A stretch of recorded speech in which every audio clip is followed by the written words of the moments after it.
Salomón Lerner. Yo estaba buscando unas cifras de otros procesos electorales, pero usted nos estaba comentando, Salomón, de las señales que Castillo está enviando básicamente hasta ahora con respecto a lo que tendría que ver con la estabilidad del BCR, que como sabemos el BCR pues es el gran controlador de la inflación, maneja el tema de las reservas internacionales, cuida que el tipo de cambio no se vaya a descarrilar, y es por supuesto un símbolo de lo que ha sido la buena salud de la política macroeconómica en el Perú los últimos años. ¿Está enviando las señales correctas Castillo? Y de ser cierto eso, ¿son suficientes?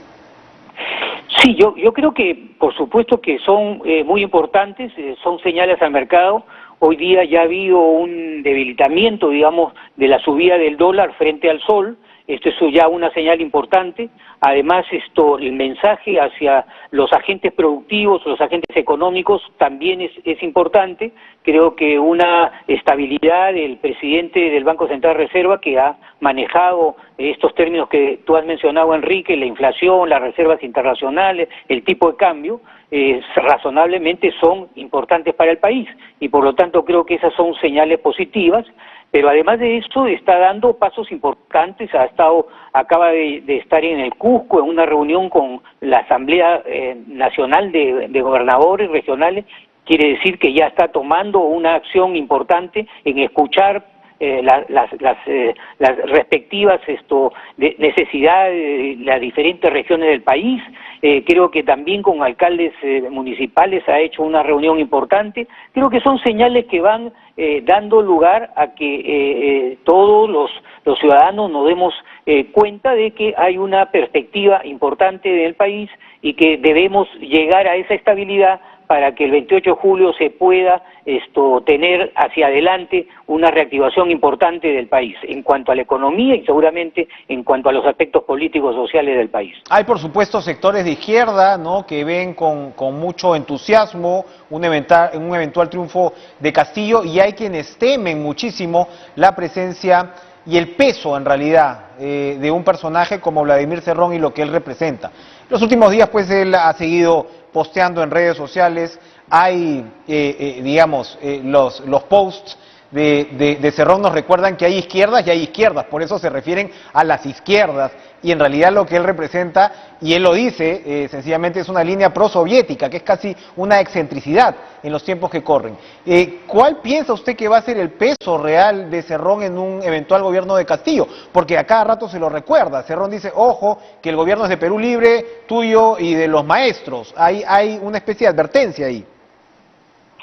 Claro, miren, creo, Enrique, que ha sido el candidato electo, digamos, por la cantidad contabilizada en la OMPE, para ser más claros en no decir lo que ya ha proclamado presidente de la República, es un invitado de Perú Libre, y por lo tanto él ha manifestado con mucha claridad que cada uno va a tener una misión. La misión de él es gobernar el país a través del Ejecutivo, y la misión de Vladimir Cerrón será el administrar la presidencia o secretaría general de su partido. Y creo que esas son las divisiones normales. Debemos acordarnos en otras oportunidades que ha ocurrido cuando ha llegado un candidato a la presidencia. Muchos de ellos han prescindido inclusive de los partidos políticos. Acordemos el 85, Alan García con su partido, con el APRA, o el mismo Alan García con el año 2006 con el Partido Aprista, o Ollanta en el 2011 con el Partido Nacionalista. PPK casi prácticamente sin partido gobernó los años que estuvo en la presidencia. Significa que hay pues un corte muy claro entre lo que es la presidencia, el Ejecutivo, y lo que son los partidos políticos, que tienen ciertas influencias indudablemente en vista de lo que el Ejecutivo requiere de los partidos políticos. O sea, aquí el que gobierna es Castillo y aquí el que arma el gabinete es Castillo, eso es lo que se tendría que esperar. Completamente de acuerdo en lo que afirmas, Enrique. Ahora, usted participó en la primera parte del gobierno de Ollanta Humala, y esas son las cifras que yo estaba revisando. En ese entonces, la diferencia entre Humala y Fujimori fue de casi 3 puntos. Ahora estamos hablando de una diferencia de aproximadamente 0.3%, un poquito menos de 0.4%. ¿Cómo en un resultado tan ajustado, que ya vemos que incluso, bueno, la otra parte los está, en fin, está negando, demorando el tema, cómo un resultado tan ajustado se incorpora también a esa otra mitad del país que no votó por Castillo, sin que por supuesto sea necesariamente fujimorista? ¿Cuáles son las señales que tendría que dar Castillo? ¿O el camino político es sencillamente responder a quienes sí votaron por él? No, yo creo, Enrique, ya está dando ciertas señales al hablar de que él va a ser el presidente de todos los peruanos, que va a haber un llamado a la conciliación, un llamado a la gobernabilidad, y que se está conversando con otros grupos políticos. Yo creo que ya son signos de que no se puede gobernar en las espaldas de un porcentaje importante de ciudadanos en el país. Y esto hay que respetarlo, es lo que esos ciudadanos hoy día están representando, que son diferentes posiciones a la que ha ganado, digamos, en la contabilidad del Jurado Nacional de Elecciones, para no faltarle respeto a nadie y decirle que ya está proclamado como presidente de la República, ¿no? Y creo que esos son signos importantes, el profesor lo ha manifestado, y creo que ese es un paso adelante a que se busque unión, se busque concializar con las demás fuerzas políticas y se busque pacto de gobernabilidad para poder sacar adelante el país. Creo que todos, en la situación que se encuentra hoy día el Perú, con todos los rezagos de la pandemia, con las posibilidades de inclusive de una tercera ola, con la reactivación económica, con todos los problemas educativos en cuanto a la formación de los educandos en el país, creo que merece que todos los peruanos hagan un esfuerzo para poder unir, para poder salir adelante el país, que esto todos los 33 millones de peruanos lo necesitan. ¿Cómo se digiere, Salomón, una propuesta como la que ha reiterado Castillo sobre la Asamblea Constituyente? Esa sí es una propuesta que todavía parece ser que genera inestabilidad entre los actores económicos, sobre todo por digamos, la incertidumbre que la rodea, incluso la propia metodología. Una propuesta como esta, que me imagino usted está al menos parcialmente de acuerdo, ¿debería estar planteada desde el principio del gobierno, el 28 de julio, o habría que buscar una suerte de negociación y de consenso para ponerla sobre la mesa? Yo creo que el propio Pedro Castillo lo ha mencionado. Él va a gobernar con la Constitución actual, que es la que rige al país, y va a presentar una serie de propuestas, entre ellas está el referéndum, y seguramente en el referéndum tendrá que los ciudadanos en el Perú enterarse de qué tipo de referéndum, sobre qué tipo de cambio es lo que se tiene que hacer en la nueva Constitución. Entonces creo que es paso a pasos que se van a ir dando, son etapas que se van a dar, y que el propio Pedro Castillo lo ha mencionado. Entonces indudablemente que hay una incertidumbre, sí, esto es lógico, hay ciertos sectores, sobre todo los sectores empresariales, que ven que podría haber una coyuntura de indecisiones en cuanto a sus inversiones, por el hecho de que podría haber cambios, por ejemplo, en la parte económica de la Constitución del 93. Y eso es justamente lo que ahora se deberá pues ir aclarando en el paso de la próxima semana. Cuénteme, ¿cuáles son, usted como empresario y hombre de izquierda también, cuáles son las principales modificaciones que usted observa en la economía que propone Castillo, que son realizables, y qué otras en todo caso se podrían llevar a cabo en una situación como la que vive el Perú? Más allá, como usted señala, por supuesto, de los compromisos fundamentales que tienen que ver con la pandemia, ¿no? Y que es la urgencia más grande. Pero cuando hablamos de cambio, Castillo tiene que administrar un mensaje de cambio. ¿Por dónde va ese cambio?